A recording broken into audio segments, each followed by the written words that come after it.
Welcome to பொம்மை தெரிஞ்சவன். இன்னைக்கு நம்ம சிஸ்டர் ஏதோ பண்ணிட்டு இருக்காங்க. அது என்னன்னு பார்க்கலாம். இப்போ என்ன செஞ்சுட்டு இருக்கீங்க இப்போ நீங்க? garlic cheese bread. அதை எப்படி செய்யணும்? ஃபர்ஸ்ட் வந்து நிறைய இந்த மாதிரி ஒரு பல்லு பூண்டு எடுத்துக்கணும். அதை எடுத்துட்டு நல்லா குட்டி குட்டியா ஃபைன் சாப் பண்ணிடுங்க. பாருங்க இந்த மாதிரி சாப் பண்ணிக்கணும். நல்லா சாப் பண்ணிட்டு அதை வந்து பட்டர்ல மிக்ஸ் பண்ணிக்கணும். அதுக்கப்புறம் வந்துட்டு சில்லி ஃபிளாக்ஸ் ஆட் பண்ணிருக்கேன். அது இல்லாத நான் நானே வெட்டி போட்டிருக்கேன். ஸோ அதுக்கப்புறம் வந்துட்டு கார்ன்.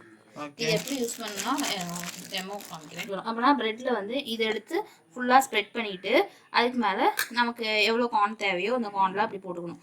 போட்டு அதுக்கப்புறம் இந்த சீஸ் இருக்குல்ல, இந்த சீஸ் உங்களுக்கு எப்படி தேவைப்படுங்க. சிலவங்க வந்துட்டு நிறைய சாப்பிடுவாங்க, சில பேர் கம்மியாக சாப்பிடுவாங்க.